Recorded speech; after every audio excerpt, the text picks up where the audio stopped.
D'après la logique de Kabila, c'est tout à fait normal d'avoir un président de la République étranger, mais qui peut bénéficier du privilège de la nationalité congolaise d'origine par les billets de l'article 10. Donc c'est un suicide. C'est ça l'infiltration sociologique, et c'est cela ce que moi je considère comme un coup d'État constitutionnel. Je me demande, est-ce Kabila est le nôtre? Merci. Ouf.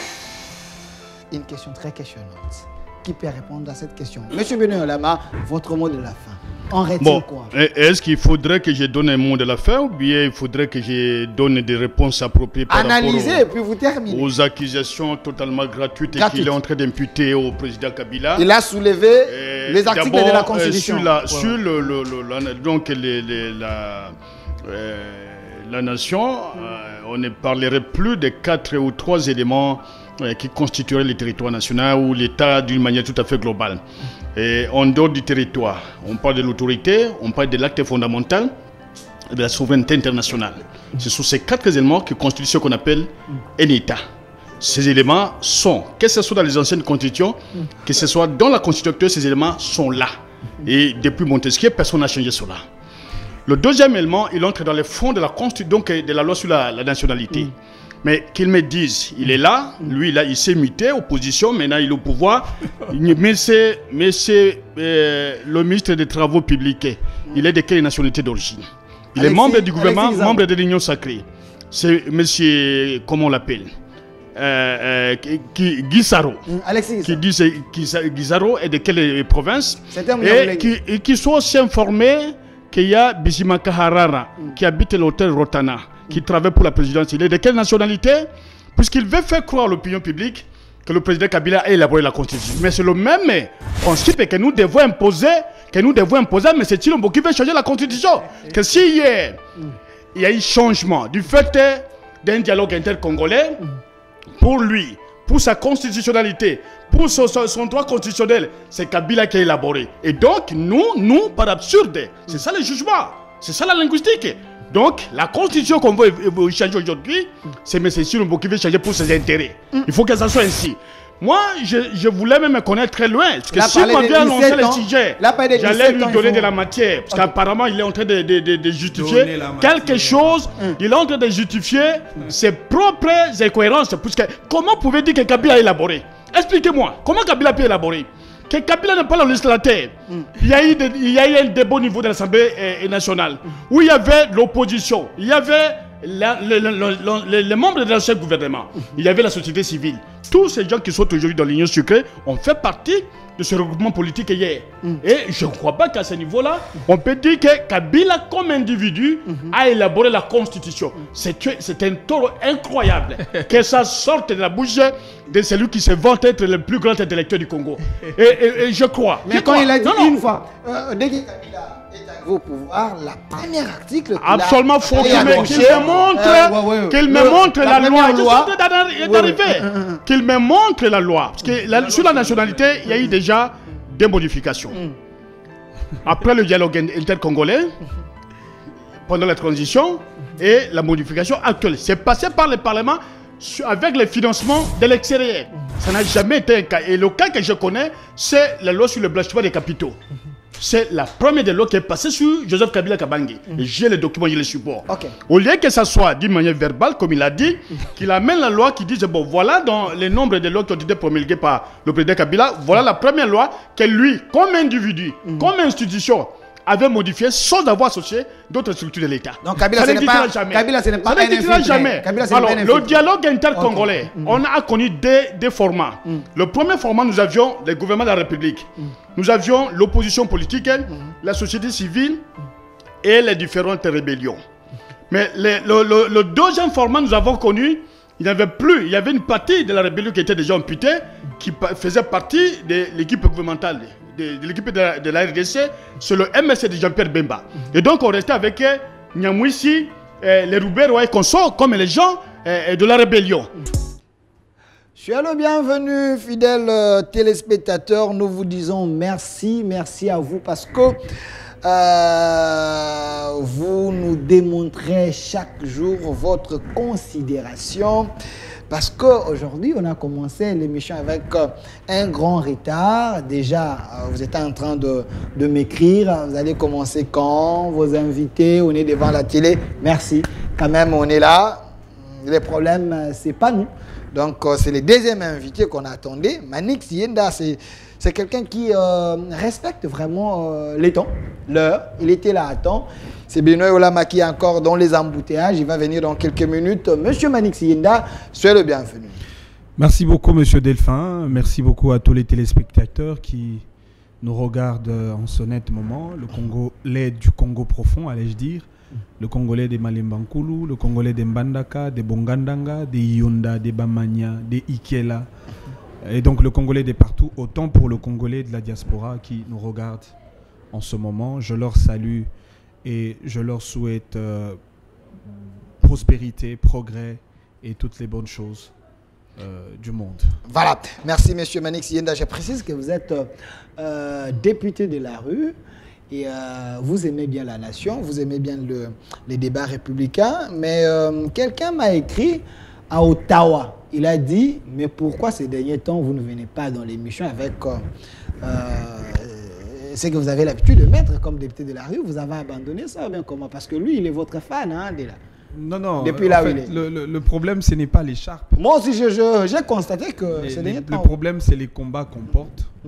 L'écharpe n'est qu'une symbolique. Il est vrai, nous sommes en train de voir comment imprimer en grande quantité parce que l'écharpe que je portais là, c'était quand même abîmé.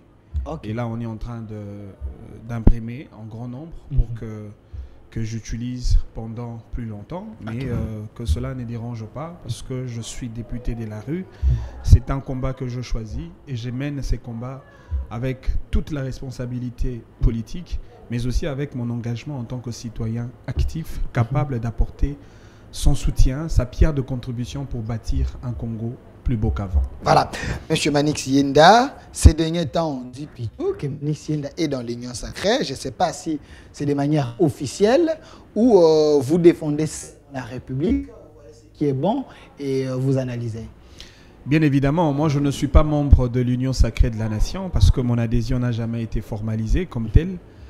Mais bien au contraire, je suis partisan. Vous pouvez entrer, M. Benoît Olama. Je suis membre de la société congolaise, je suis citoyen congolais, témoin de tout ce qui s'est fait en bien tout comme en mal dans notre pays. Je reste le porte-parole de la vérité, le bâtisseur, quelqu'un qui vient avec sa petite contribution pour bâtir un Congo plus beau qu'avant. Mais seulement, moi, je suis dans mon trinôme, qui est cette tridimensionnalité des valeurs sur le nouveau narratif, le nouveau paradigme, mais aussi les nouvelles perspectives dans mon engagement politique. C'est-à-dire en lieu et place de la critique, moi, je propose. En lieu et place de la critique, moi, j'exerce une politique de complémentarité par rapport à ce qui est fait par le gouvernement, parce que le but, au-delà de tout, c'est de booster les Congos, c'est de pousser les Congos vers le véritable progrès socio-économique. Merci à M. Manix Yenda. Je précise que vous êtes député de la rue, un scientifique de mon pays. Vous réfléchissez pays, vous aimez bien les débats républicains. Ces débats étaient demandés par le public du monde entier. Vous étiez très nombreux. J'ai fait de mon mieux pour convaincre M. Benoît Olama à accepter ces débats parce que lui aussi, c'est un scientifique, vous le connaissez très bien, c'est un homme qui aime bien son pays. Il a accepté ces débats avec M. Manix Yenda. Il est ici, le doyen Benoît Olama, cadre du PPRD, fidèle à Laurent Désiré Kabila. Et jusqu'à aujourd'hui, vous êtes toujours au sein du PPRD. M. Benoît Olama, soyez le bienvenu. Merci pour l'invitation. Mes excuses pour ceux qui ne savaient pas qu'il y a un désagrément au niveau d'Engaliema où la route était bloquée pratiquement plus de 40 minutes par les éléments de la garde républicaine. On y est sorti, que grâce à Dieu, ça a été trop dur et on est là. Et nous avons répondu, mais je pense particulièrement d'abord à ces enfants qui sont dans les zones qu'on a vendues à Liassé au Rwanda, Rutshuru, Bunangana, ces enfants. Et la dame, une vieille maman de 80 ans qui a perdu la vie puisqu'elle n'avait pas mangé.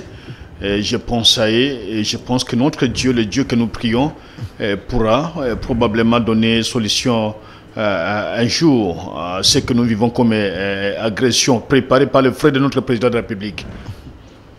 Merci, Monsieur Benoît Yolama. Avec vous, on va vraiment parler des 2 points importants proposés par le public.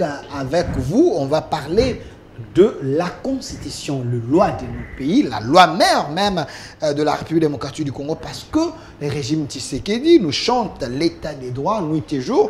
On va essayer un peu d'analyser avec les hommes faits de mon pays. Qu'est dit la Constitution de la RDC? C'est ça la question principale de cette émission.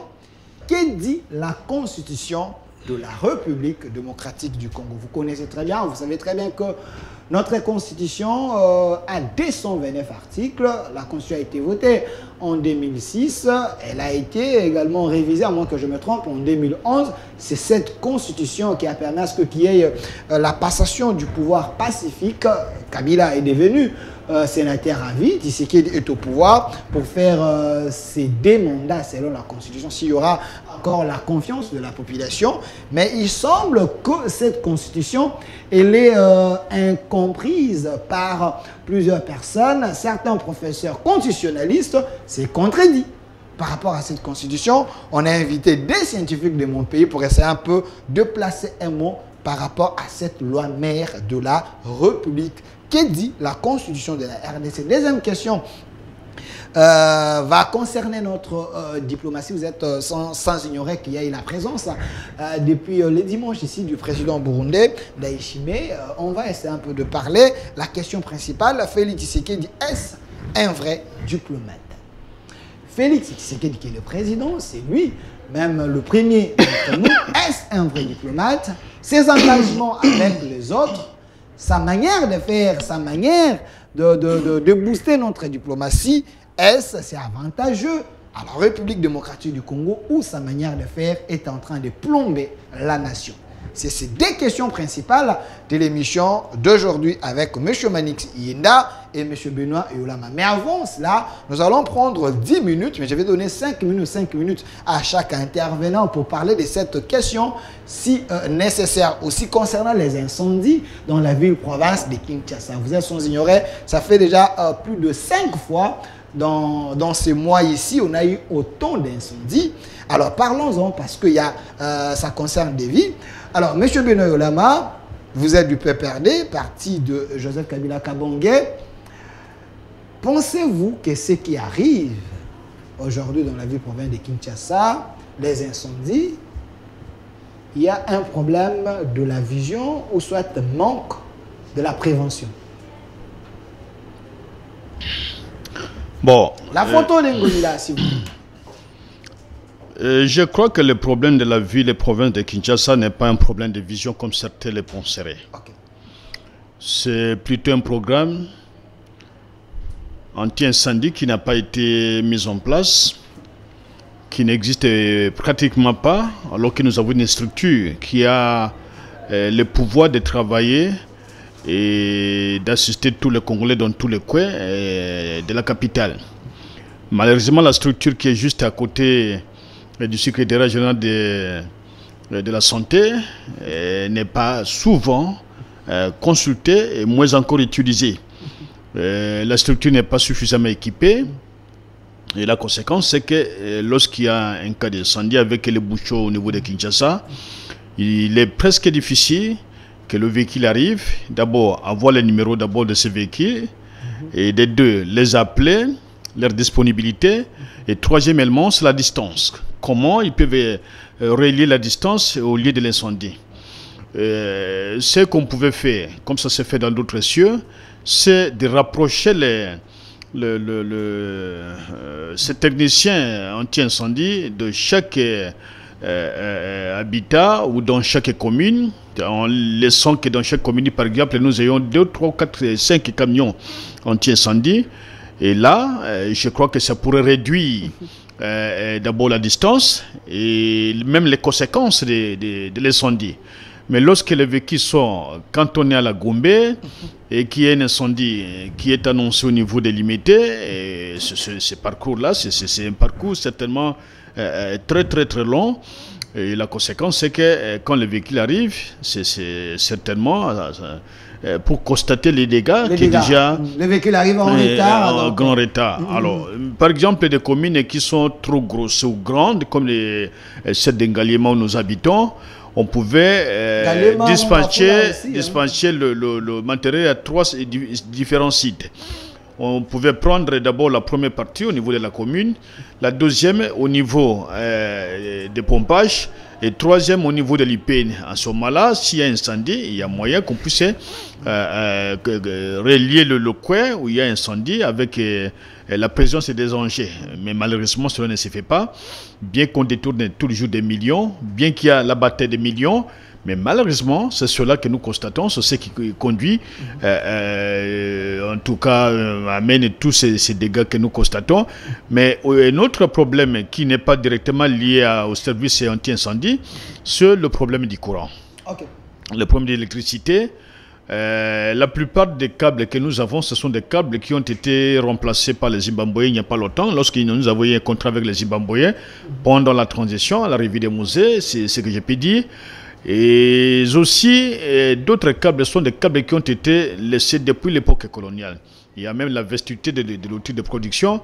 Au niveau de la SNE, il y a des batailles de 250 millions de dollars entre Mbosso et le DG actuel. Mbosso, le président de l'Assemblée nationale, et le DG actuel. Mais malheureusement, on ne pense pas à renouveler l'outil de production et même de service. Ça ne se fait pas. Et tout ce qu'ils font, c'est essentiellement un problème de poche. Il n'y a pas autre problème qui peut résoudre. À ce niveau-là, nous aurons plusieurs cas d'incendie, puisque la démographie aussi a fortement changé. Il y a eu une augmentation de la population. Et à l'époque, nous avions Kinshasa avec peut-être 5 et 6 millions d'habitants. Aujourd'hui, tout le monde est à Kinshasa. Et donc, la distribution de l'électricité crée aussi des petits soucis, puisqu'il y a des raccordements frauduleux du fait que les courants arrivent difficilement, mais la facture augmente chaque mois. Et parfois, le panier de la ménagère n'arrivait pas à prendre en charge cette charge de plus qui arrive dans sa maison. Et la conséquence, c'est que certains préfèrent tricher, voler et puis se servir de ce courant. Alors, au-delà de ça, que fait l'homme? J'ai parlé de l'élargissement des zones d'intervention. J'ai parlé aussi de la nécessité d'augmenter la quantité des camions anti-incendie. Mais aussi, il faut former des gens. Pas les gens qu'on a recrutés hier à l'UDPS, qu'on a envoyé au ministère de l'Intérieur. Il faut former des gens. Les gens qu'on a recrutés hier à l'UDPS, on les a envoyés et certains même ont commencé à vendre le matériel du ministère du secrétariat de l'Intérieur. C'est vrai ça? Je ne peux pas vous parler des choses que tu n'es pas la maîtrise. On a recruté les gens. Les gens qui sont partis, ils ont même marché. C'est passé même à la télé. Les documents sont là et on va vous dire, ce sont des gens qu'on a envoyés puisqu'il faut être là.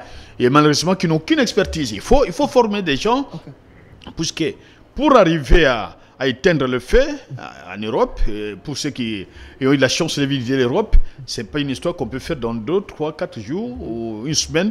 Ce sont des formations continues qu'on ensure à ceux qui viennent intervenir. Parfois, on forme même l'armée pour faire un tel travail. Merci. Bon, malheureusement, ce qu'on a vu à Kimobango, je ne sais pas si ces gens-là sont vraiment à mesure de supporter même les écrans du feu d'un incendie.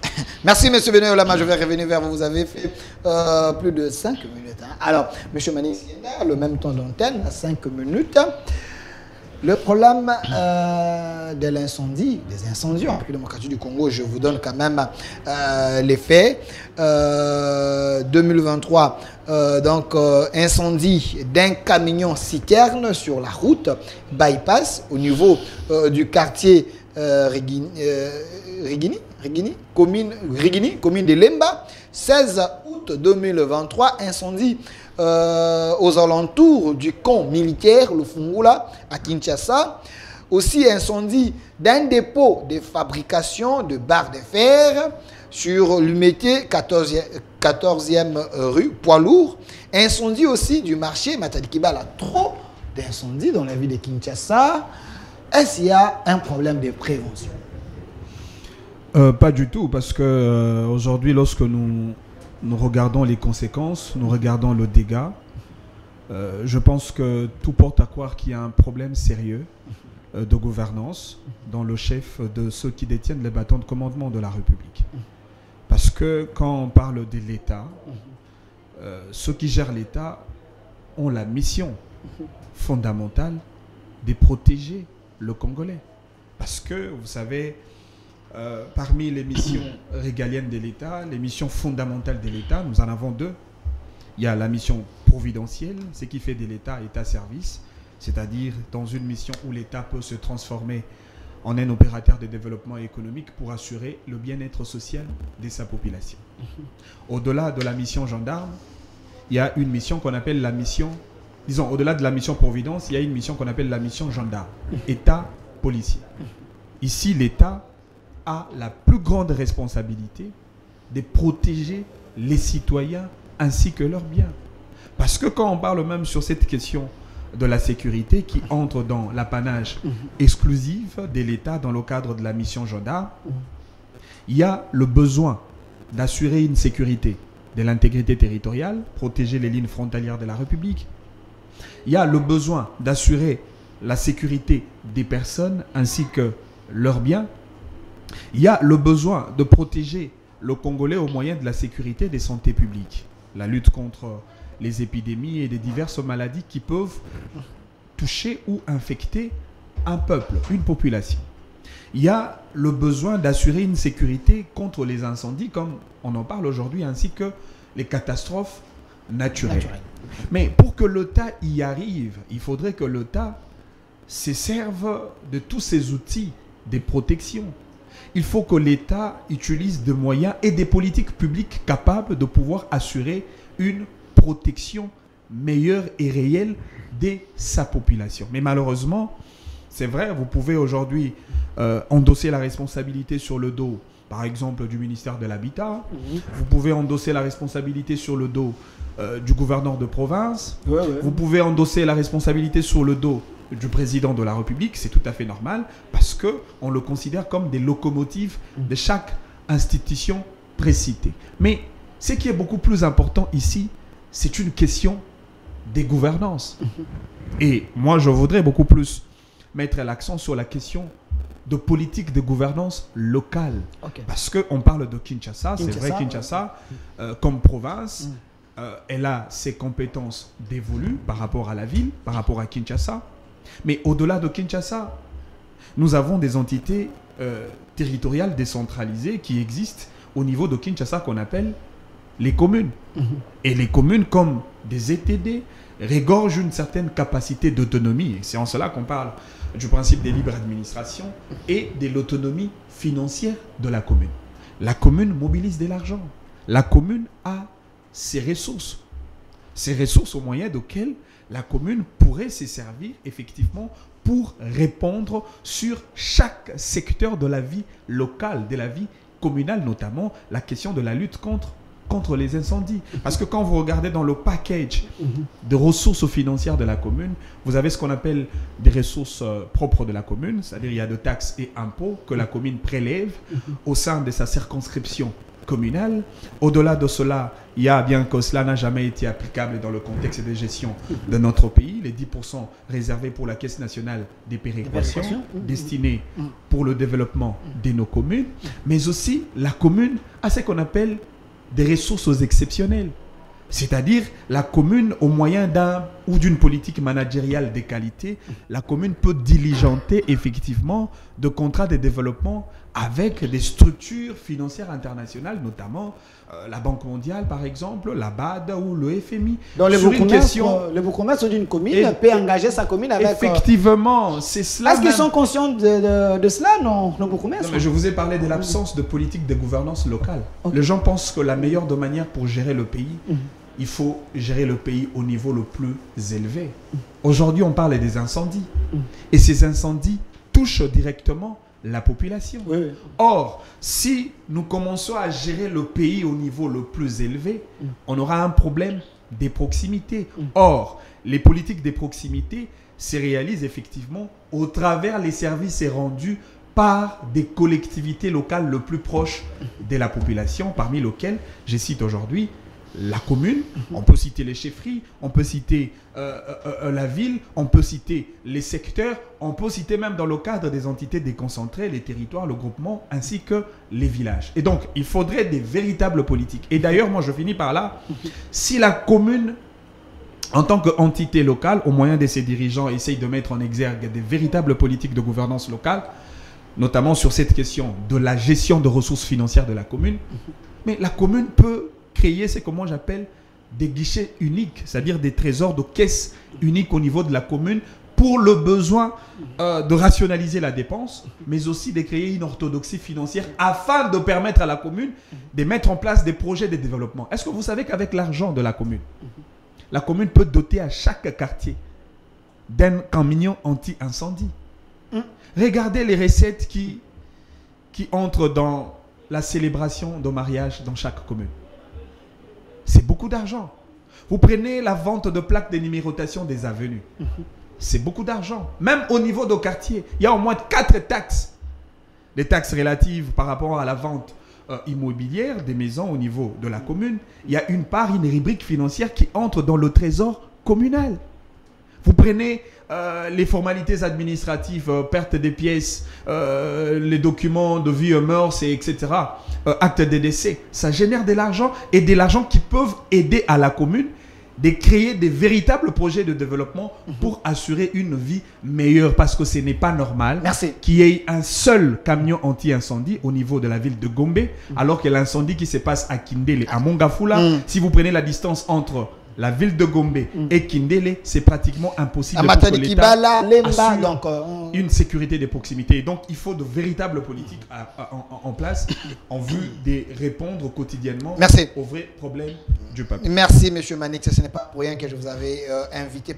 Avec vous, on est vraiment dans la réalité et aussi dans la science. M. Benoît, Yolam, avant de quitter, d'échanger la thématique, mais parce que M. Manix a dit que la commune peut générer beaucoup d'argent, mais il semble que nos communes, même la politique du gouvernement provincial, ne structure même pas ce qui se passe au niveau de la commune. Il y a un désordre organisé. Si vous allez dans nos communes aujourd'hui, vous allez constater que là-bas, tout le monde fait sa loi. Il n'y a pas une ligne à suivre. Ça aussi, c'est un problème. Et aussi, pour parler des incendies, quels sont les ministères concernés? Parce que là, je vois le ministère de l'Habitat, le ministère de l'Intérieur, de l'Environnement, hydrocarbures aussi, ministère des Affaires sociales. Il semble que ces ministères sont absents aussi face à ces problèmes.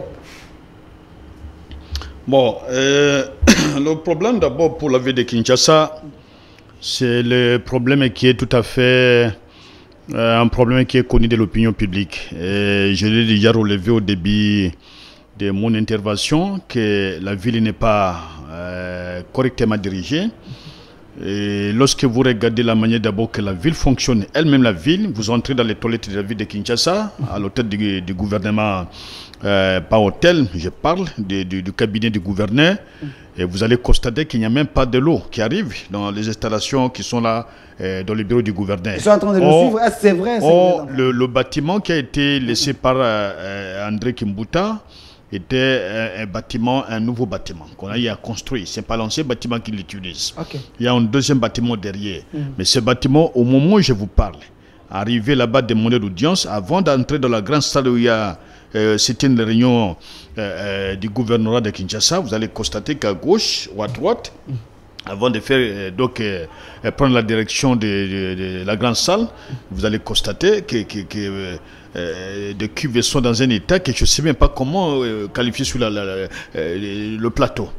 C'est-à-dire, cela démontre amplement que le gouverneur ne gère presque pas. Déjà, il y a un problème de propriété vous avez entendu, là où il est d'abord, il ne sait pas assurer la propriété, mais comment il va assurer la propriété ailleurs? Et vous avez entendu son adjoint qui a fait MLC, PPRD, aujourd'hui IDPS, Moulumba, qui vous dit que bon, le gouvernement n'arrive que 2 fois, il était au MLC, après le MLC. Il a eu ce qu'il a eu comme problème. Il est venu au PPRD. Après, il a eu des ennuis avec des histoires de vente de la traite négrière qui est en train d'ensurer avec le parquet général. Le parquet a été incendié. Alors, tout ça. Et c'est celui-là qui nous dit que le gouverneur n'arrive que 2 fois. Bien que nous constatons souvent qu'il y a des mouvements de véhicules vers la Gombe, probablement c'est pour des boîtes, et que le gouverneur arriverait 2 fois et que tous les dossiers les traiteraient à la maison. Ça, c'est ces propos qui ont été largement diffusés à travers la capitale. Et lorsque vous voyez au niveau des communes, presque chaque année, chaque 6 mois, Ngobi a charge des bourgmestres.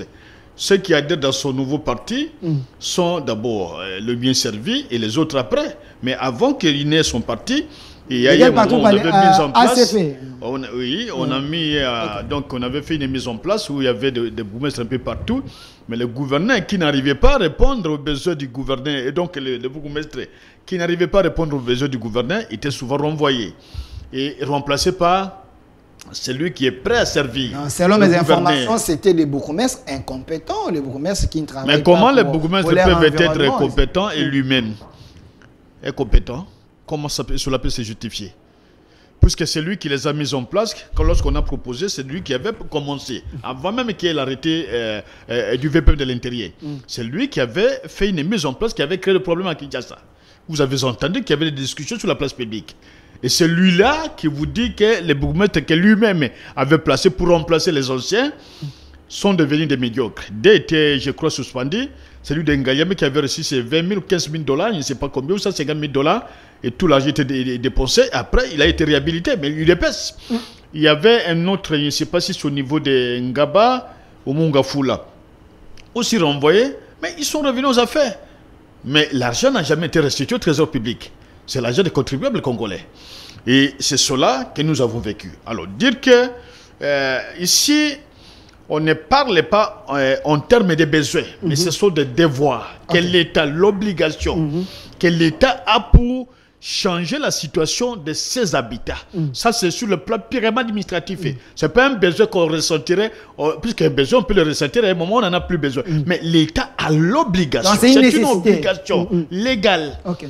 Que l'État doit assurer la sécurité de ces hommes, de ces personnes, non seulement à Kinshasa, mais les incendies sont concentrés à Kinshasa.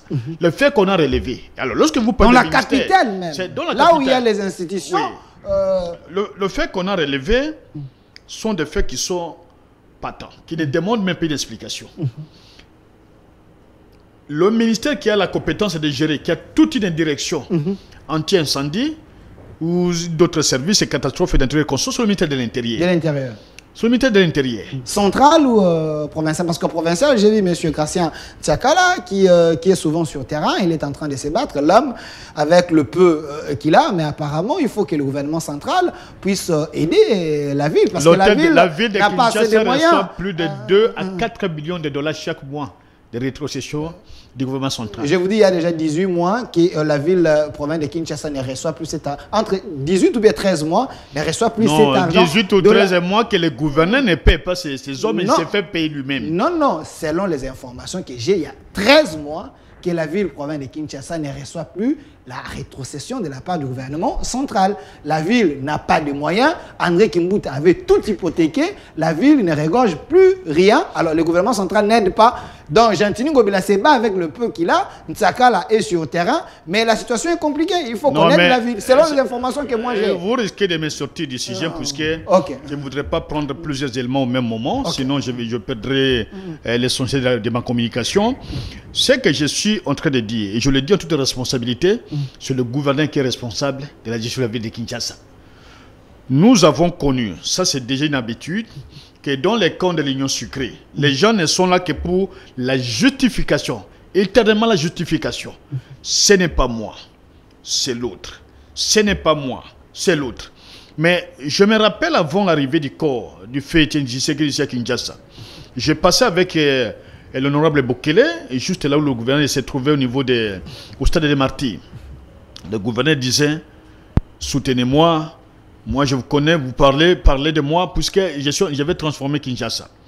La petite question que je l'avais posée à l'époque, est-ce que vous connaissez que la ville de Kinshasa a des dettes? Il dit ça c'est déjà du passé, je vais trouver des ressources. Il était entouré de qui? C'était qui? Des Indiens. C'est Ngobila, je le citais. Ok. Nous étions sur les arbres ici, au stade des Martyrs, à l'extérieur. Ok. Et il a avec lui presque tous les Indiens. Il a avec lui presque tous ses amis libanais. Il y a le marché qui ramène de l'argent. Il y a la taxe provinciale des transports, donc le GOPAS provincial, qui ramène chaque mois de l'argent.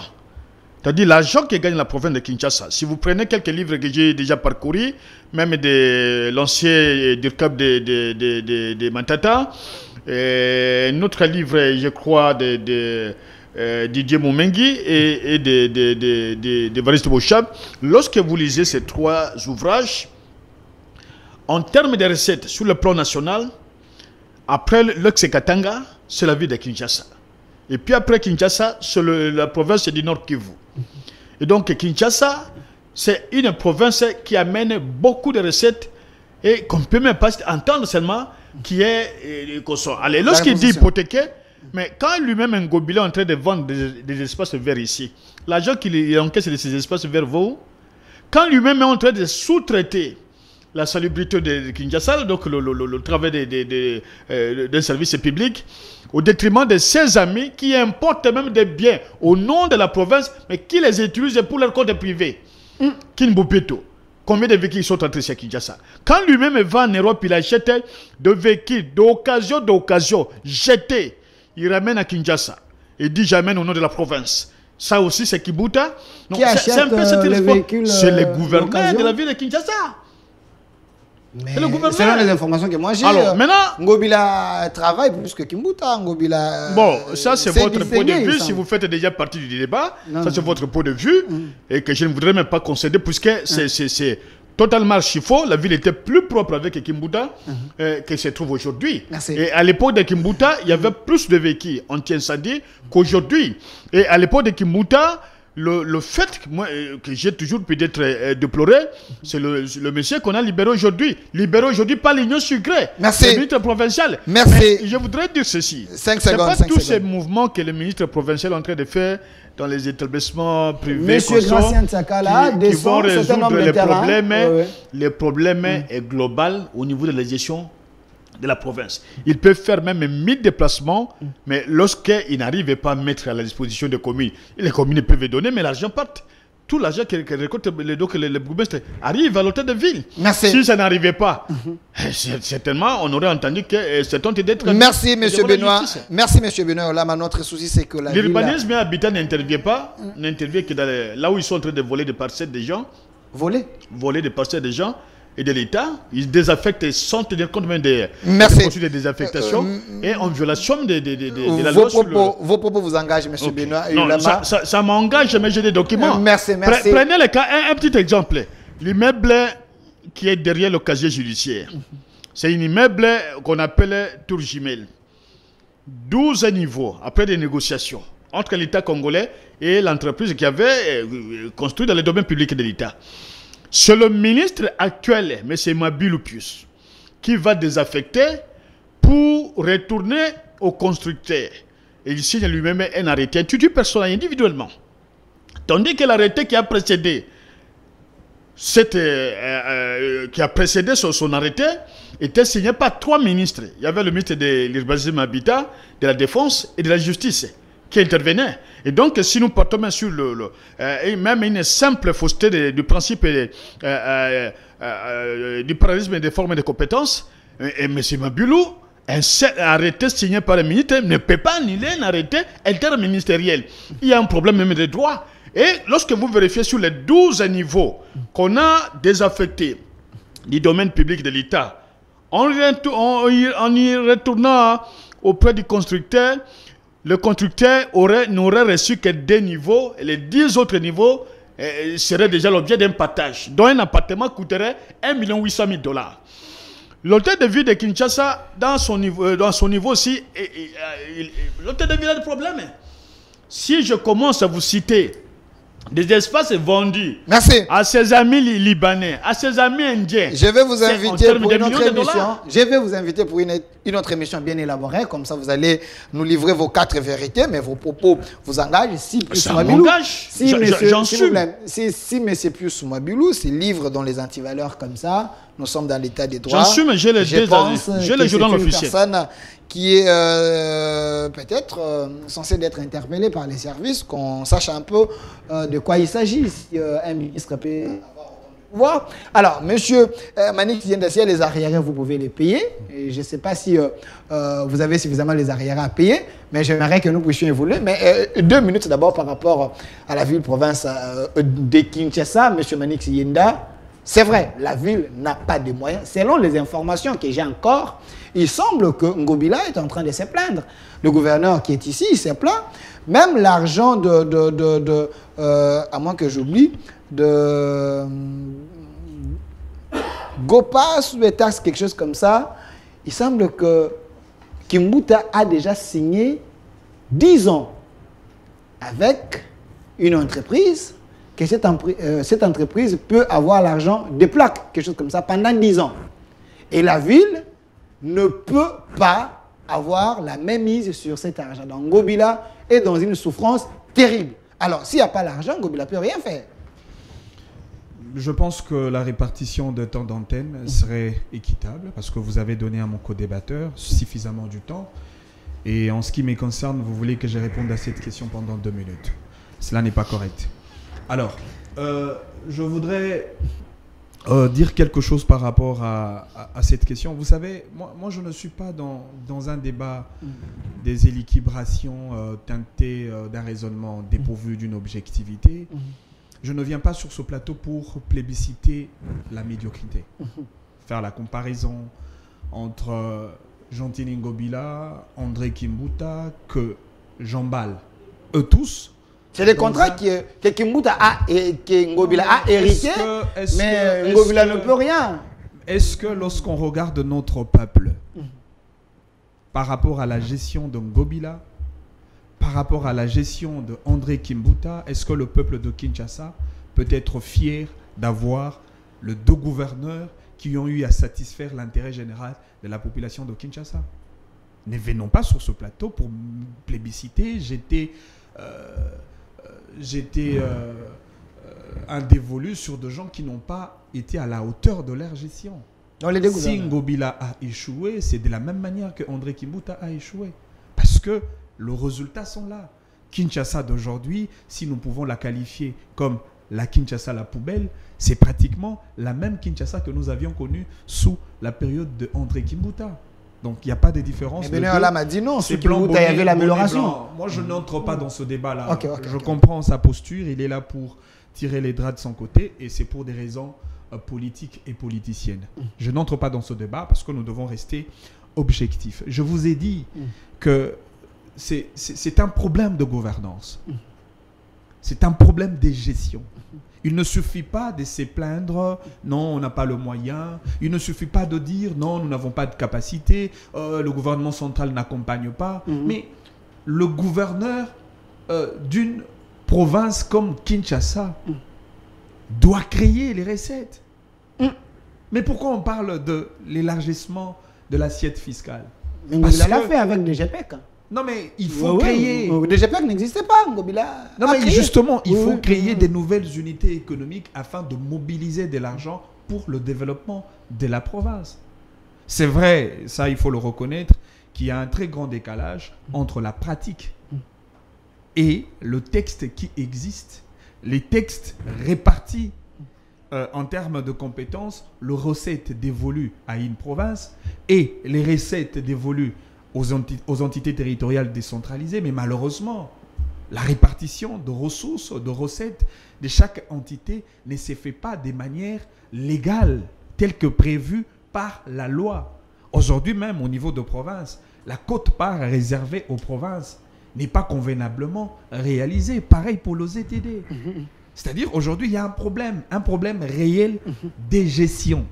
Mais je pense qu'il faudrait regarder les choses en face Et regardez la misère surtout de notre peuple qui est sombré dans un bourbier de désespoir pendant plus de décennies. Parce que Kinshasa, en réalité, les gens pensent que Kinshasa n'a rien.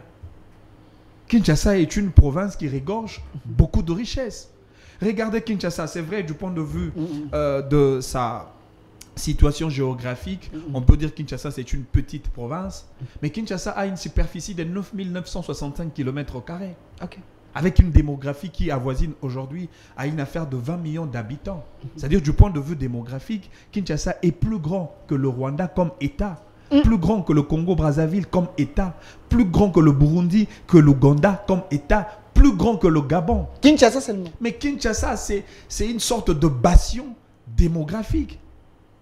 Bien que, à une certaine mesure, ça crée une sorte de promiscuité parce qu'avec les effets de l'exode rural, Kinshasa est surpeuplé.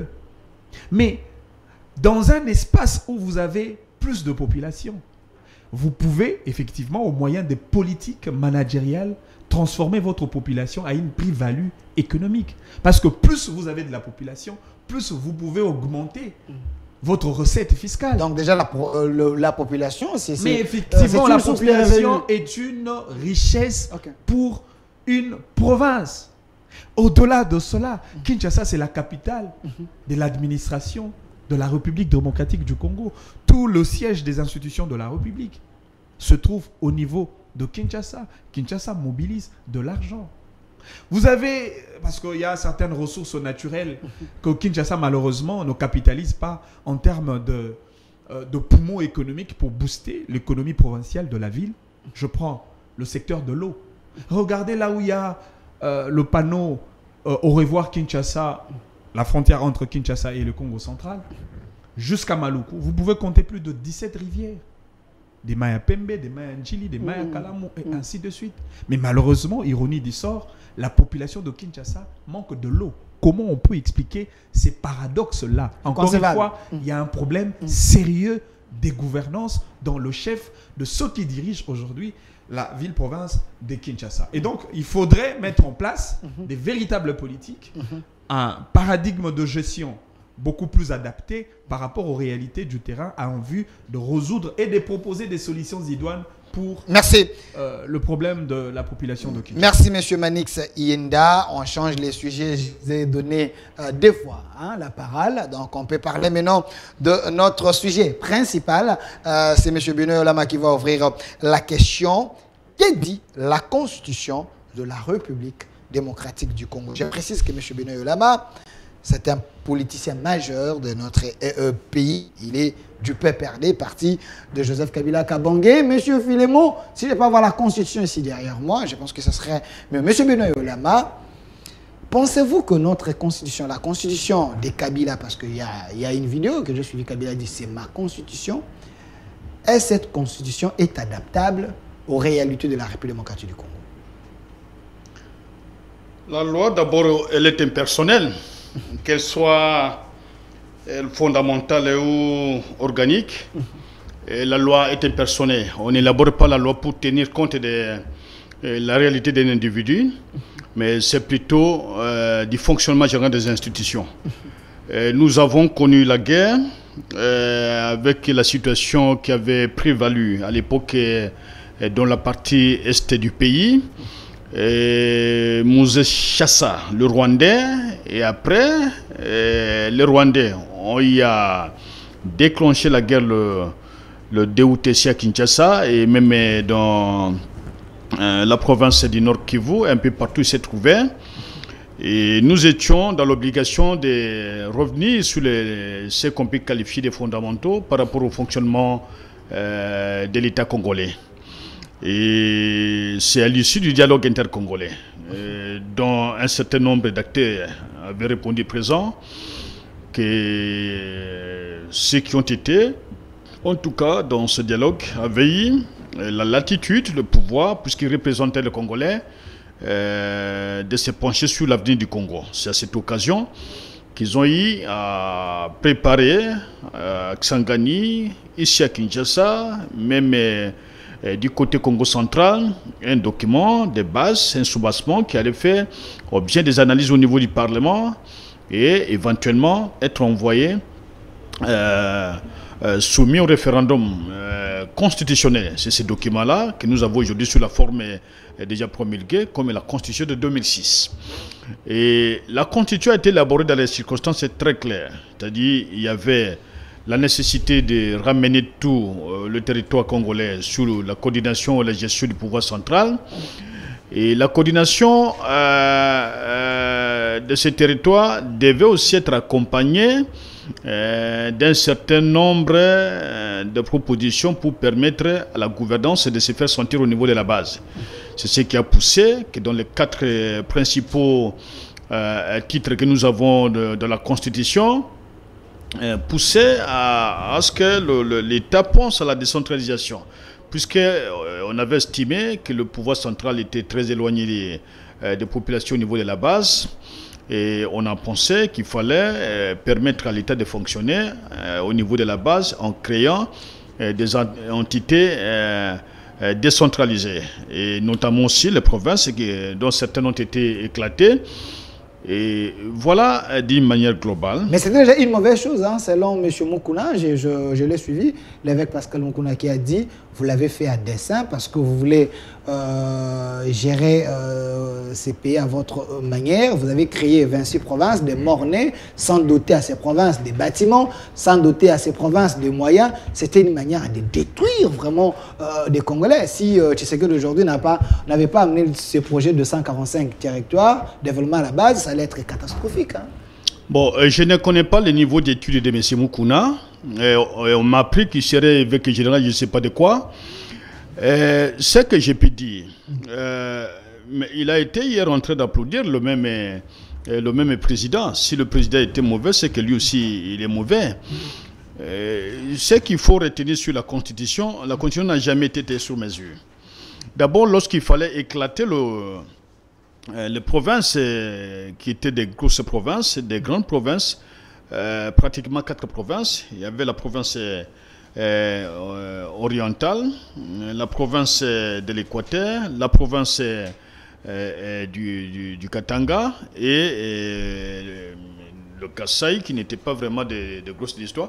Mais au moins, ce sont ces provinces-là, le Kasaï et les 3 autres que j'ai cités, qui ont fait l'objet d'un partage. D'abord, au départ, le président Kabila n'en voulait pas. Ça, je vous informe. Je vous donne l'information la plus vérifiable possible. Okay. Il n'en voulait pas, puisque pour lui, la mentalité qu'il a trouvée ici à Kinshasa, il a trouvé à travers le territoire national, c'est une mentalité qui peut mettre en cause l'unité nationale. Le président Kabila ne voulait pas de cette histoire. Moi, j'étais au ministère de l'Intérieur. Et j'étais parmi les conseils qui étaient chargés de la question. Avant que je n'en devienne directeur de cabinet intérimaire. Et lorsque nous avions analysé la question, à un moment, le président a eu peur. On a été obligé de créer les circonstances pour encadrer l'application de ces dispositions constitutionnelles. C'est comme ça que, puisqu'il y avait vacances, et l'obligation légale demandait à notre État de mettre en place les provinces dans les 2 ans qui suivaient la mise en place de la Côte de Sun City, de la promulgation de la Constitution. Alors, et le président, qu'est-ce que nous avions fait comme exercice? Nous avions souhaité que ce soit généralement des gens de terrain, des gens des services de sécurité et des gens qui ont déjà par le passé travaillé dans l'administration pour qu'ils aillent occuper d'abord ces territoires-là, le gérer momentanément, et après, on devait procéder aux élections. C'est là qu'on avait parlé des commissaires spéciaux du gouvernement. Nous étions à l'hôtel du gouvernement. Il semble que c'était votre création propre, ça n'a jamais existé, hein, même dans l'esprit de la Constitution. C'est ce que je suis en train de vous dire. C'était l'entorse aussi. Les mesures d'application, il n'y a pas d'entorse, c'est des mesures d'application, puisqu'il n'y avait pas d'élection. Okay. Il n'y avait pas encore d'élection. Et c'est comme ça que les provinces ont été presque éclatées et mises en place. Et il y a eu un accompagnement. Après l'accompagnement, il y a eu des élections. Ça n'avait pas fait même une année. Il y a eu des élections et ceux qui ont été élus ont commencé à travailler. Alors, dire que la Constitution était préparée pour le président Kabila, c'est pratiquement faux. Sinon, le président Kabila se serait donné un mandat de 10 ans, 15 ans. Il n'avait jamais fait.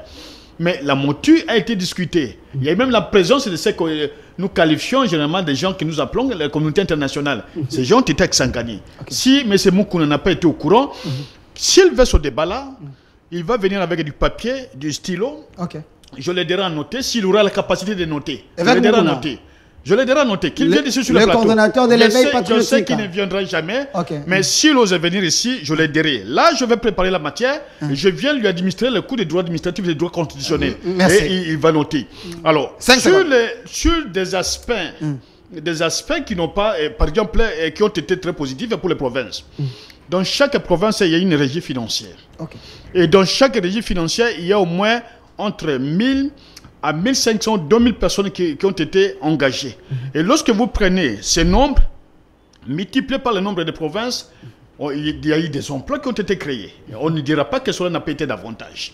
Mais le gros problème est que la peur que nous avions connue, qui a résidé, qui continue à résider chez nous, c'est qu'à un moment, vous avez entendu à l'époque de M. Katumbi, qui voulait faire du Katanga un domaine privilégié de son existence politique.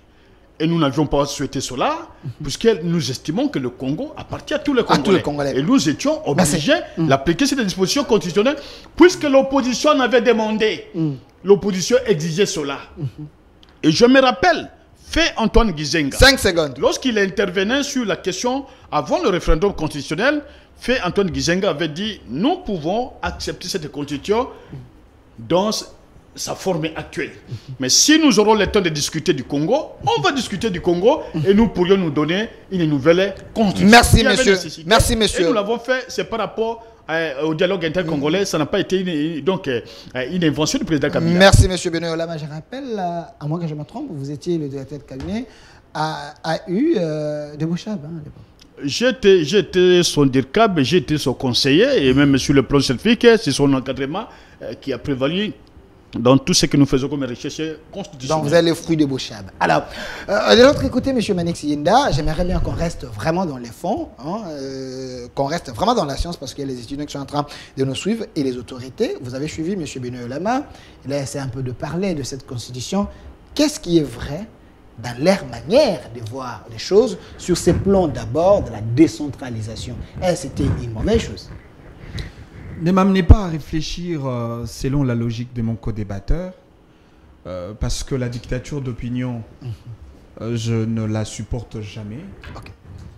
Il a le droit de réfléchir à sa manière et je le concède, sa légitimité. Alors, puisqu'on parle de la Constitution, laissez-moi revenir sur la Constitution. Ses faiblesses, ses mérites, la nécessité de la réadapter et peut-être le besoin de la changer. J'ai entendu mon co-débatteur parler avec beaucoup d'arrogance au point d'inviter M. Évêque Mukuna pour apprendre le cours de droit administratif et de droit constitutionnel.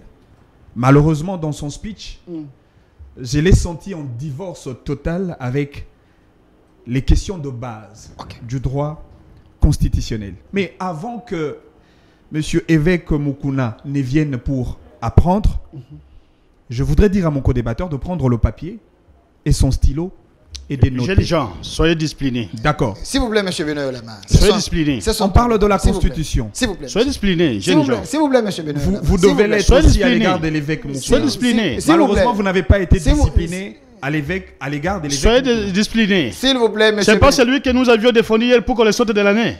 C'est pas lui. Je suis désolé. Il a changé maintenant de vieux Tshisekedi. Il était à l'honneur. Les jeunes gens à la recherche du gain facile. S'il vous plaît, M. Benoît Olama, il était calme quand vous parlez. Notez seulement, s'il vous plaît. Moi, je vais noter. Lui me demande de noter que je note quoi. Non, notez 2 points à répondre, si vous voulez. Alors, il faut les laisser parler. Il était calme. Merci. Voilà, mon co-débatteur me demande la discipline, alors que lui-même, il est caractérisé par une indiscipline totale, parce que le manque de tolérance, l'interférence dans un débat dénote effectivement l'absence de la discipline dont vous avez fait allusion tout à l'heure. Alors, laissez-moi entrer au fond du débat sur la Constitution. Parlez, sentez-vous à l'aise. Il est vrai, la Constitution de notre pays, qui introduit d'ailleurs les signaux forts de la présence de la Troisième République, cette Constitution du 18 février 2006, telle que modifiée et complétée le 20 janvier 2011, il est tout à fait normal, cette Constitution mérite un certain nombre de dévolus, parce qu'elle contient des mérites. Cette constitution a une particularité que nous saluons jusque-là, mais en même temps, cette constitution présente un certain nombre de faiblesses. Alors, par rapport à la particularité de la constitution de notre pays, d'abord, je nous informe que cette constitution est la première au monde à avoir consacré le principe de la parité au-delà du principe de l'égalité qui existait déjà. Même si vous essayez de scruter toutes les constitutions en Afrique, partout au monde, et même tout le texte juridique internationaux, le principe des bases prôné, c'est celui de l'égalité. Mais au-delà de l'égalité, nous avons consacré un principe de la parité, et je reviendrai pour vous démontrer les faiblesses en termes de texte, les faiblesses légistiques qu'il y a autour de cette disposition, notamment l'article 14, alinéa 5 sur la question de la parité. Okay. Mais au-delà de l'égalité, on ajoute la parité, et moi, en tant que constitutionnaliste, je le considère comme un pléonasme constitutionnel. Pourquoi? Parce que le concept parité n'est pas un concept d'origine juridique. La parité découle de la science exacte, et en mathématiques, la parité veut dire égalité. La parité veut dire ex aequo, 50-50. C'est-à-dire, la Constitution reprend deux concepts différents, mais qui regorgent pratiquement le même contenu. D'où les pléonasmes constitutionnels que je viens de parler tout à l'heure. La deuxième particularité, c'est que la Constitution de la RDC nous introduit dans une démocratie particulière. C'est vrai, une démocratie en termes de mode d'accès au pouvoir, la voie électorale. Les décors ont été plantés dans cette Constitution. Mais vous allez voir que cette démocratie telle que voulue, selon l'idée du constituant de notre loi fondamentale, cette démocratie prend la forme de la particratie. C'est-à-dire une démocratie qui se fonde sur l'existence des partis politiques. Le multipartisme irrationnel, malheureusement, avec la floraison des partis politiques aujourd'hui qui infeste même le fonctionnement idéologique de l'État. Deuxièmement ou troisièmement, une autre particularité, toujours dans le volet, non, je viendrai sur le détail pour vous démontrer le faiblesse. Là, je présente la particularité de la Constitution. Il vous reste à 3 minutes. Et c'est à noter.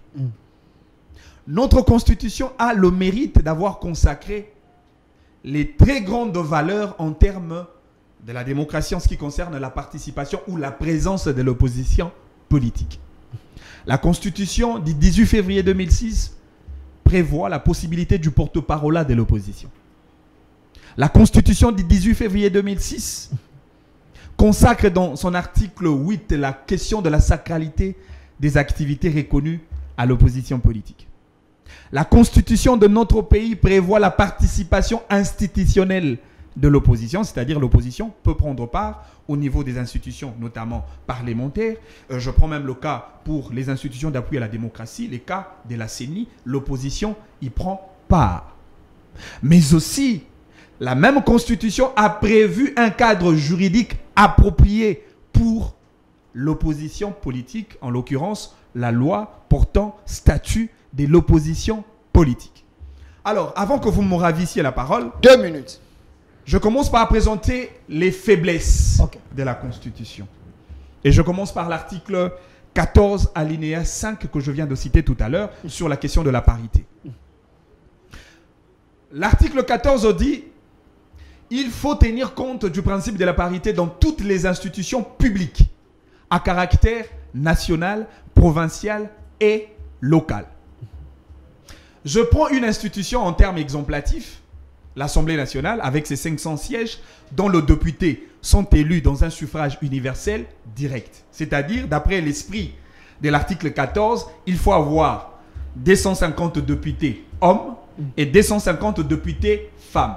Je me demande, est-ce qu'il faudrait imposer aux électeurs le droit de voter 250 hommes et 250 députés femmes? Je dis non, pourquoi? Parce que le droit électoral repose sur la liberté de choix. D'où mon raisonnement. Parce que dans ce débat, je voudrais, au-delà du diagnostic, au-delà de constats, au-delà des critiques, que nous ayons la capacité des proposés. C'est cela la capacité d'un acteur politique capable d'apporter sa pierre de contribution pour bâtir un Congo plus beau qu'avant. Moi, je dis en tant que scientifique, le principe de la parité, d'après la teneur de l'article 14, n'a de sens que lorsqu'il s'agit des institutions publiques, nationales, provinciales, tout comme locales, mais à caractère nominatif. C'est à l'autorité de nomination de pouvoir respecter le prescrit ou la recommandation sur la parité, notamment le cas du gouvernement. C'est au chef du gouvernement ou au président de la République de nommer le nombre égal des ministres hommes, nombre égal des ministres femmes tels que nous en avons connu pour le premier gouvernement de François Hollande lorsqu'il a pris le pouvoir à la tête de la République française. Il a nommé 17 ministres hommes et 17 ministres femmes. Ce qui voudrait dire que la parité ne peut pas s'appliquer dans le contexte des institutions à caractère électif. Et donc, lorsque l'on pensera à retoucher la Constitution ou à changer la Constitution, il faudrait nécessairement toucher la question de l'article 14, alinéa 5. Je voudrais revenir sur la question du régime politique.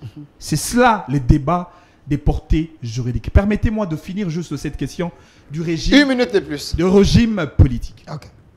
Si vous regardez l'architecture constitutionnelle de notre Constitution, vous aurez l'impression que nous sommes dans un régime semi-parlementaire ou semi-présidentiel, selon la répartition des compétences en ce qui concerne les institutions de la République. Parce que vous avez un exécutif bicéphaliste composé du président de la République d'une part et du Premier ministre qui chapeaute le gouvernement. Mais pour ce qui concerne le président de la République, il est dépourvu de toute responsabilité politique devant le Parlement. Parce que le président n'a que le pouvoir d'orientation et d'impulsion.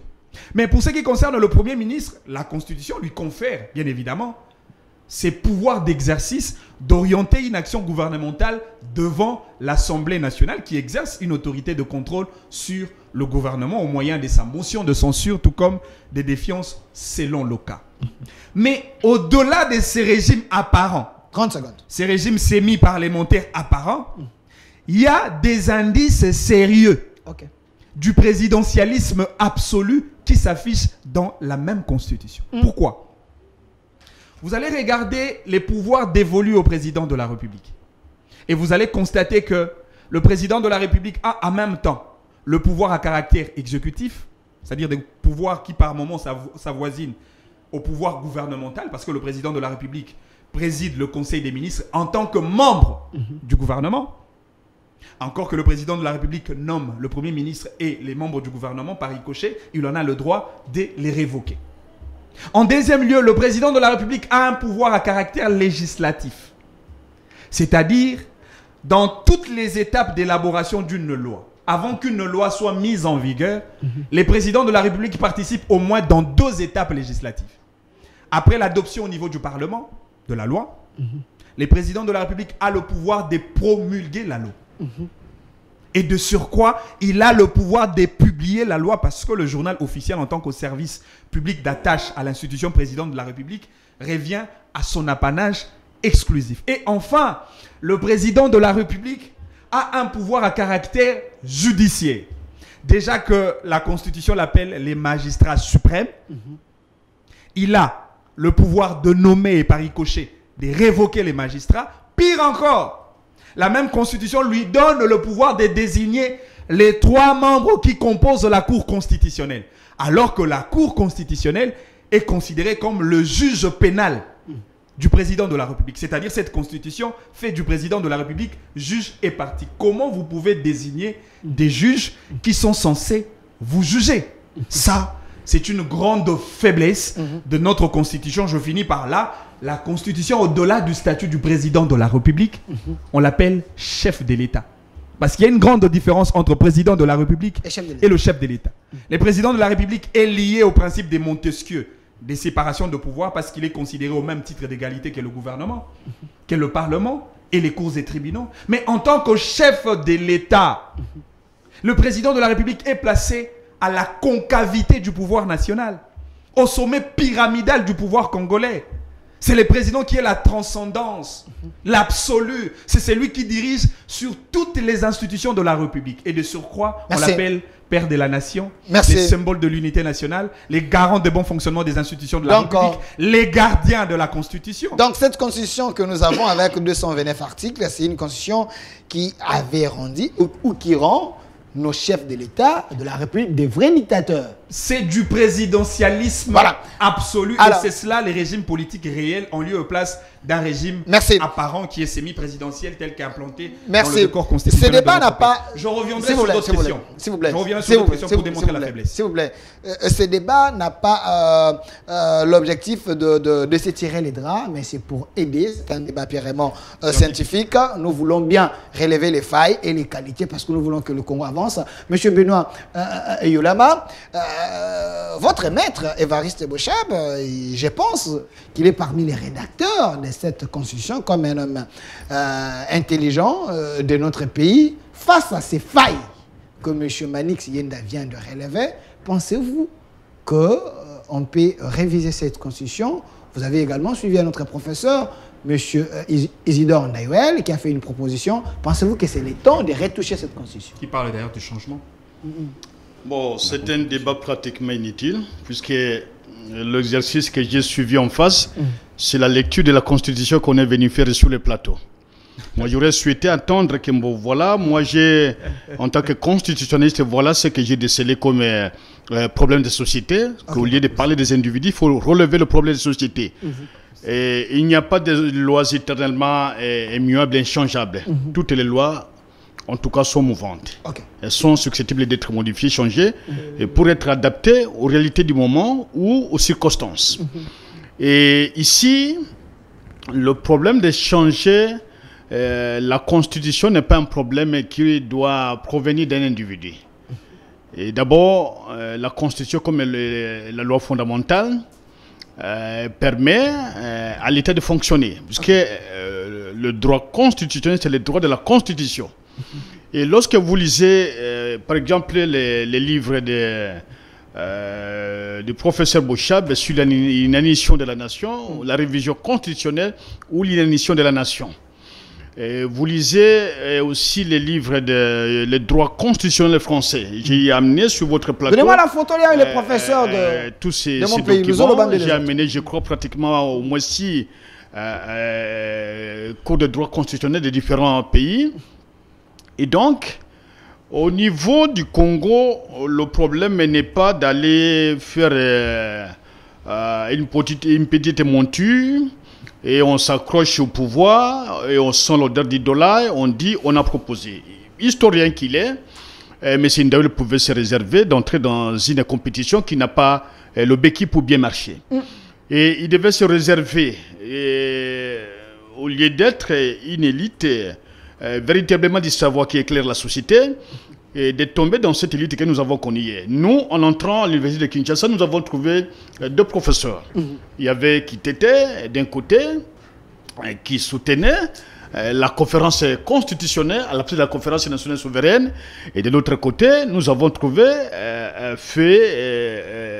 Gilles Pengue, qui était, lui, du côté de ceux qui pensent qu'il fallait absolument une conférence nationale qui avait plus de pouvoir que la conférence constitutionnelle, parce que la conférence constitutionnelle allait s'arrêter seulement à retoucher les quelques dispositions constitutionnelles, tandis que la conférence nationale allait, en tout cas, plonger dans le fonctionnement de l'État, mais aussi d'aller au-delà de ce qu'il y avait comme nécessité par rapport à l'existence du président Mobutu.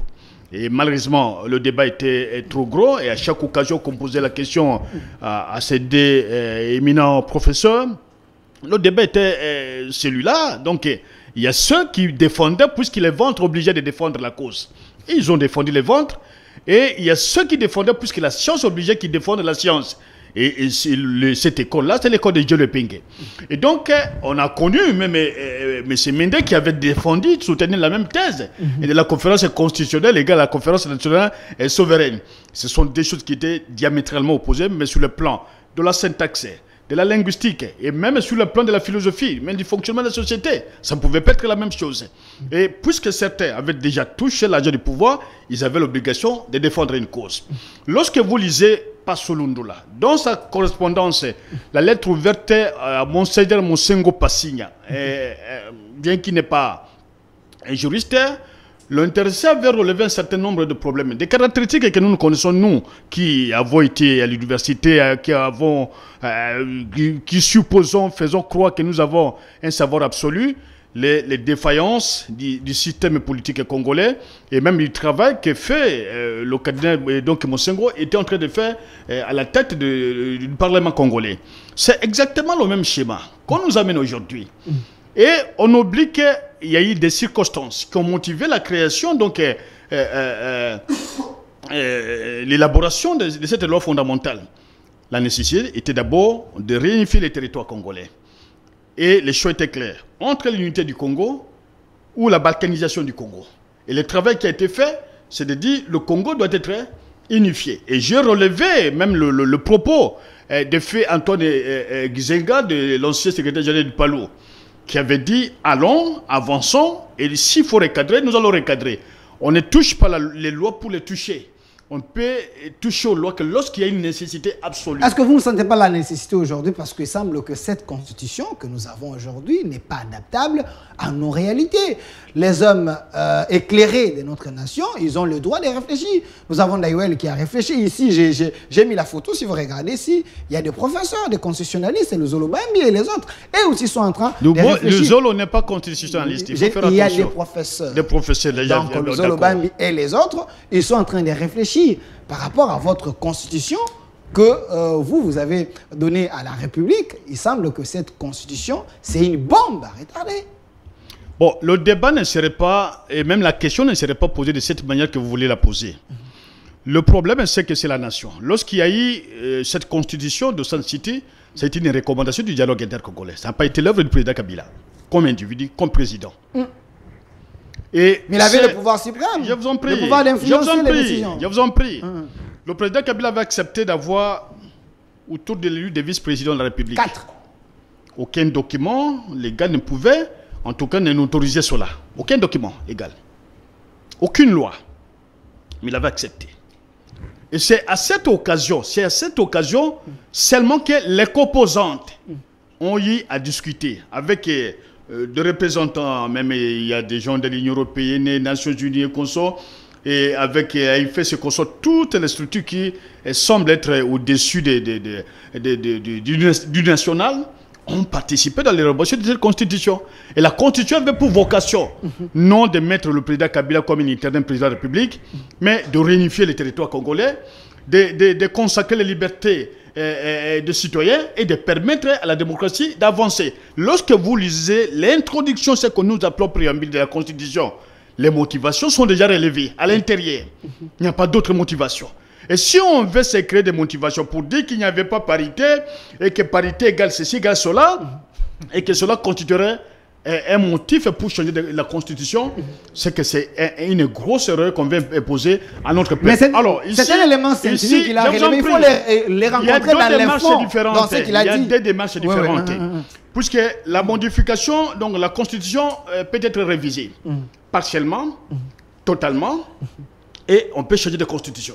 Lorsque vous partez en droit suisse, par exemple, la révision constitutionnelle est totale. C'est-à-dire, sans passer nécessairement au référendum, on modifie les dispositions constitutionnelles du début jusqu'à la fin, sans nécessairement passer par les référendums. Ça, c'est le droit constitutionnel suisse. S'il y a besoin de la documentation, je vais vous en produire ce que j'ai dit. Et lorsque vous entrez d'une manière globale, chez nous, par exemple, et lorsqu'on parle de la révision, c'est que la révision est partielle. Mais lorsqu'on parle déjà d'une nouvelle constitution, c'est qu'on parle de changement de constitution. Alors, la démarche qui sous-tend à faire croire que puisqu'il y a des problèmes de parité, de problème c'est là, donc cette démarche amène à dire modifions la constitution.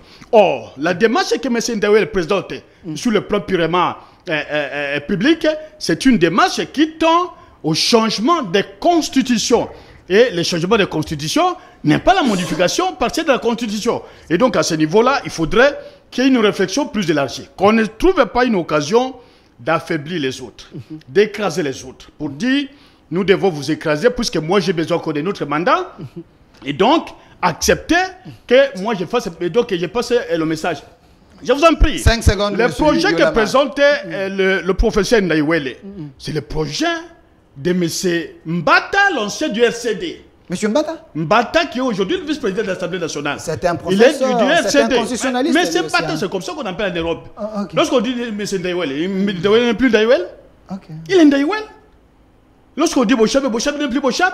Lorsqu'on dit Dieu le Père, Dieu le Père n'est plus Dieu le Père. Et c'est rare au Congo que nous trouvons les gens ici de lettres professeurs tels. Donc Ndaïwele est sous-traité par le régime, c'est ce que vous voulez?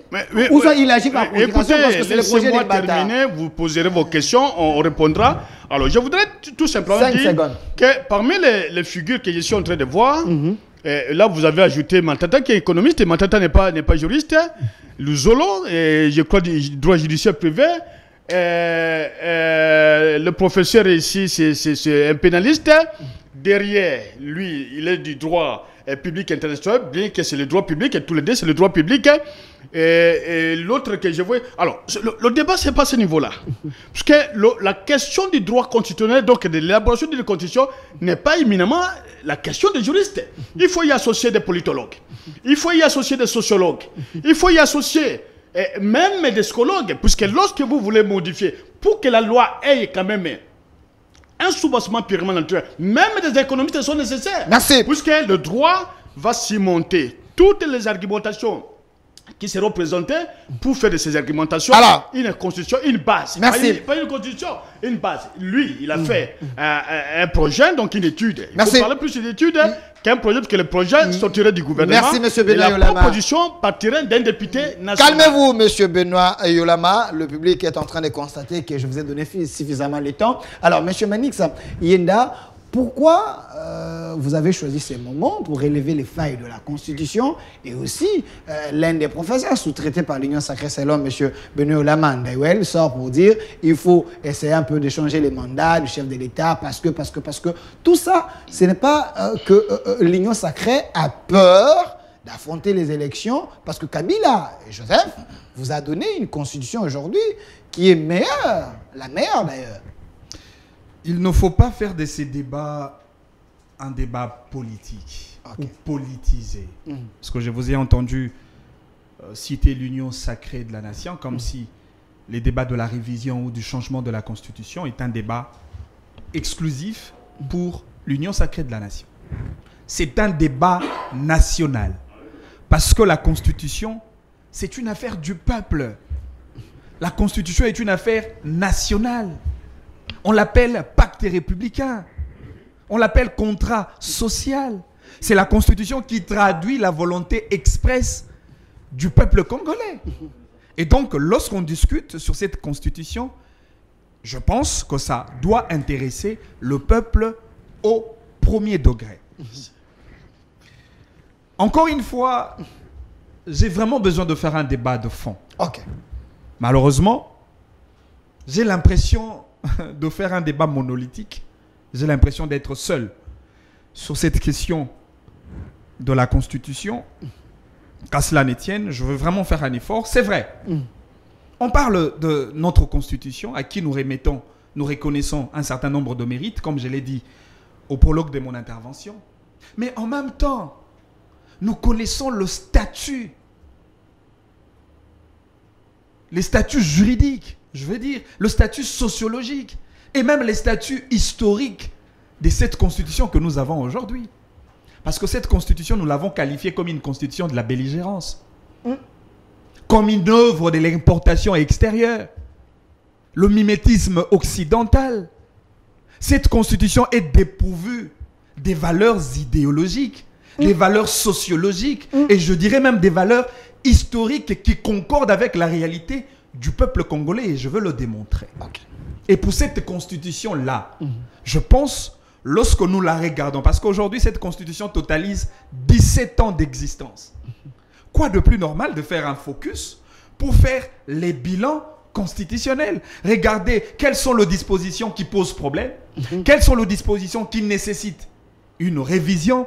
Est-ce au regard des enjeux de l'heure et à l'avenir du pays, est-ce qu'il faut maintenir la même constitution par rapport aux enjeux de demain? Ça, ce sont des questions de base. Et si le professeur Ndayouel, professeur, en tant que citoyen congolais aussi, membre de la communauté scientifique, essaie de donner son point de vue dans un contexte démocratique, je pense, à la limite, il faudrait d'abord commencer par respecter son point de vue. Okay. Il a donné ses propositions. Vous savez, le plus grand malheur d'avoir des acteurs politiques au sein du microcosme politique national, c'est le fait d'avoir des gens qui ont l'art de critiquer, l'art de constater.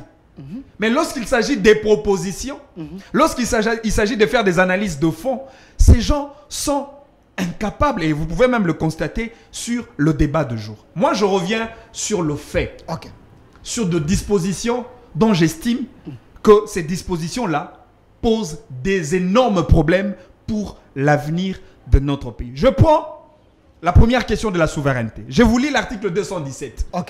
Et je vais prouver que ceux-là qui se réclament pères de la Constitution d'aujourd'hui, ceux qui réclament la paternité de la Constitution que nous avons aujourd'hui, ces gens-là ont infiltré notre Constitution pour de besoins qui sont les leurs. Et je vais le démontrer. L'article 217.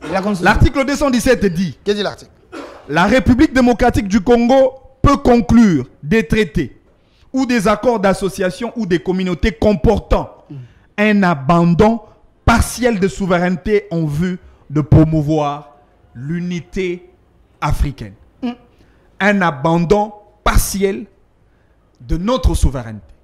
Or, tous nous savons, un État n'est État que lorsque il est constitué de tous les éléments qui créent l'État. C'est comme ça qu'on parle des éléments constitutifs de l'État, parmi lesquels nous avons le territoire, nous avons la population, nous avons le pouvoir en termes de gouvernement, mais aussi nous avons la souveraineté.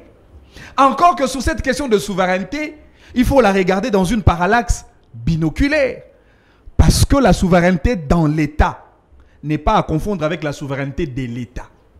Lorsqu'on parle de la souveraineté dans l'État, ici, on sous-entend à une force, à une autorité suprême qu'exprime un État au sein de sa circonscription territoriale. Mais lorsqu'on parle de la souveraineté de l'État, ici, nous sommes dans le cadre de la reconnaissance de votre souveraineté dans le concert des nations. C'est comme ça que dans le cadre des organisations internationales, le principe de base qui réglemente le rapport entre les États, c'est le principe de l'égalité entre les États. Et quand on parle de l'égalité, effectivement, on fait allusion aux égalités de souveraineté. Parce que la souveraineté congolaise n'est pas supérieure ou inférieure à la souveraineté française, à la souveraineté dans cet article, c'est une bombe. Donc, le mieux est que nous puissions changer l'article 217 de la Constitution. Vous pouvez le comprendre. Je finis par cette disposition 5 secondes. Qui démontre la mauvaise foi de M. Joseph Kabila. La mauvaise foi? Moi, je donne de faits. C'est un démocrate, hein, Kabila. Et je le dis. La passion du Congo, hein. Kabila, c'est un infiltré dans ce pays. Et il a organisé tout le moyen politique, diplomatique et même juridique vous pouvez retirer. Pour infiltrer l'État congolais. Kabila, ce n'est pas un infiltré. Kabila, ce n'est pas un infiltré. La République. Je les démontre. S'il vous plaît. Je les démontre, papa. Nous devons respecter les hommes qui ont fait que ce Congo laissez-moi finir. Kabila, ce n'est pas un infiltré. Laissez-moi finir. Je vais vous engager. Et ça m'engage. Et je l'assume. Vous prenez l'article 10 de la Constitution qui parle de la nationalité congolaise. Encore que pour ceux qui ont fait le droit, ils savent. Lorsqu'on parle de la matière de la nationalité, l'élément de base, c'est la date référence. Tenez, depuis 1935, lorsqu'il y avait une grogne sociale qui avait frappé une partie de la population rwandaise et une partie de la population ougandaise et burundaise, le colon belge de l'époque avait organisé ce qu'on appelait à l'époque la MIB, la mission d'intégration des Banyarwanda. Ils ont créé un corridor humanitaire pour réaliser le flux migratoire des Rwandais vers le Congo. Quelques années plus tard, avec l'avènement de M. Mobutu, après son coup d'État, Mobutu a tenté d'organiser les élections législatives en 1970. Et les Rwandais qui se sont installés sur le sol congolais ont voulu prendre part à notre Parlement.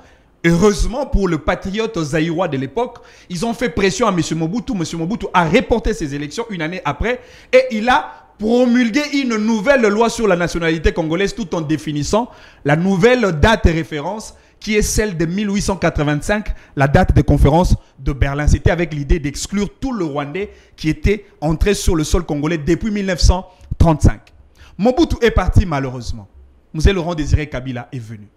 Patriote qu'il était, nationaliste qu'il était, il a juste changé cette loi. Parce que c'était sa toute première loi qu'il avait touchée lorsqu'il était devenu président de la République. La loi sur la nationalité congolaise. Il a juste changé le nom Zaïre à la RDC tout en maintenant la même date de référence de 1885. Mzee Kabila est parti. Malheureusement, Joseph Kabila est venu. Joseph Kabila, la toute première loi qu'il avait touchée, quand il était président de la République, c'était la loi sur la nationalité congolaise. Malheureusement, Kabila a supprimé la date de référence de 1885 laissée par Mobutu et par Mzee Laurent Désiré Kabila.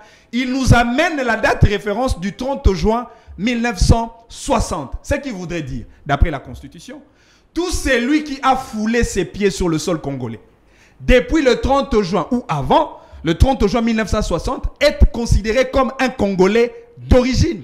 Pourtant, les Camerounais étaient là avant, les Rwandais, les Angolais et ainsi de suite. Ce qui voudrait dire, d'après la logique de Kabila, c'est tout à fait normal d'avoir un président de la République étranger, mais qui peut bénéficier du privilège de la nationalité congolaise d'origine par les billets de l'article 10. Donc c'est un suicide. C'est ça l'infiltration sociologique et c'est cela ce que moi je considère comme un coup d'État constitutionnel. Je me demande, est-ce Kabila est le nôtre? Merci. Ouf. Une question très questionnante. Qui peut répondre à cette question? Monsieur Benoît Lama, votre mot de la fin. On retient quoi? Est-ce qu'il faudrait que je donne un mot de la fin ou bien il faudrait que je donne des réponses appropriées par Analysez et puis vous terminez. Aux accusations totalement gratuites qu'il est en train d'imputer au président Kabila? Il a soulevé les articles de la Constitution. Sur la nation, on ne parlerait plus de 4 ou 3 éléments qui constituerait le territoire national ou l'État d'une manière tout à fait globale. Et en dehors du territoire, on parle de l'autorité, on parle de l'acte fondamental et de la souveraineté internationale. Ce sont ces 4 éléments qui constituent ce qu'on appelle un État. Ces éléments sont, que ce soit dans les anciennes constitutions, que ce soit dans la Constitution actuelle, ces éléments sont là. Et depuis Montesquieu, personne n'a changé cela. Le deuxième élément, il entre dans les fonds de la Constitution, donc de la loi sur la nationalité.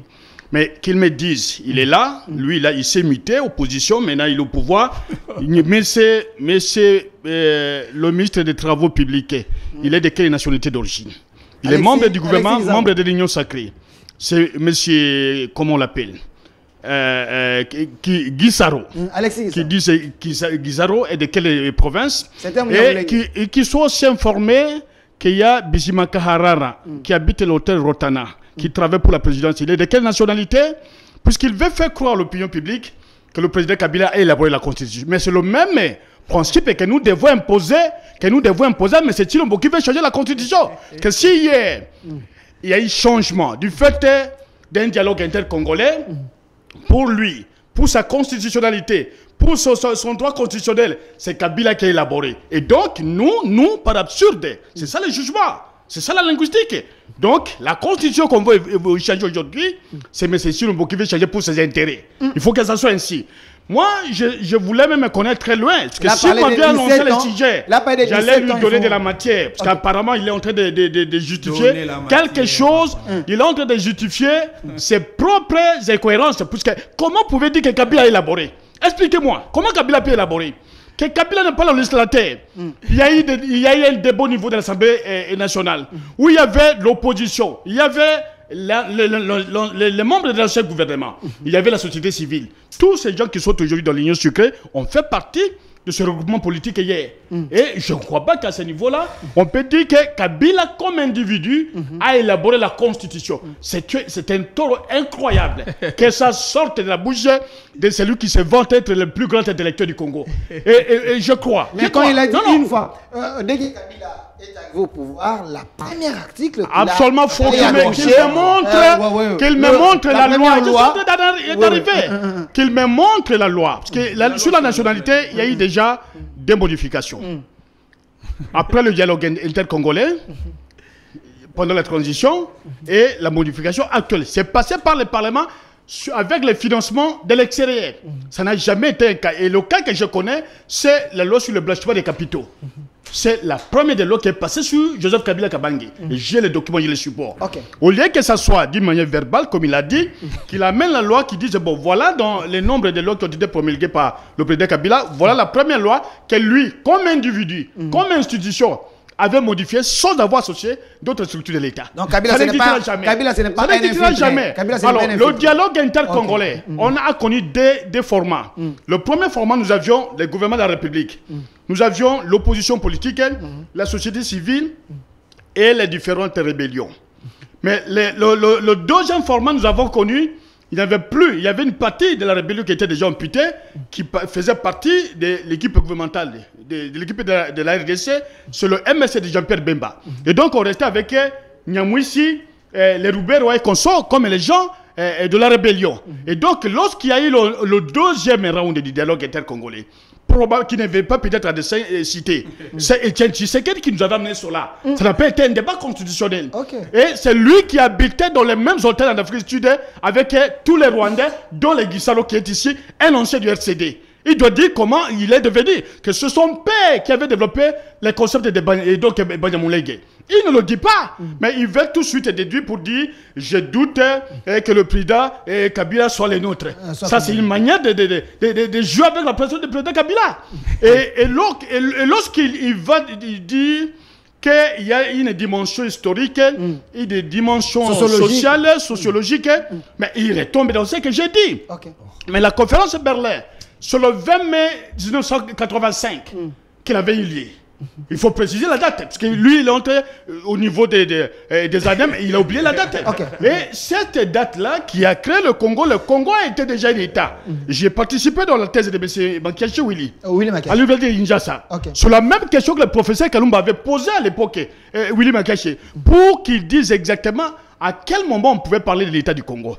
Et Willy Mankiachi a encore la cassette, le professeur Kalumba pourra me suivre cette émission, et le professeur Kalumba est venu échanger avec moi sur la question. Et donc pour nous, si le dialogue dont l'ancien patron et le père de son chef aujourd'hui avait estimé que ce soit un dialogue où tous les Rwandais étaient là, et qui se rappelle, après le dialogue intercongolais, son chef est parti à Kisangani.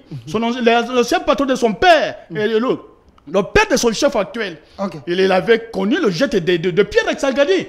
Et des jeunes gens ont été tués, plus de 600. Ils passaient en revue les troupes rwandaises à Kisangani en 2002.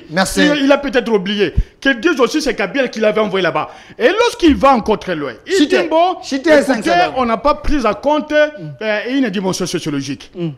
Mais la sociologie, c'est la famille.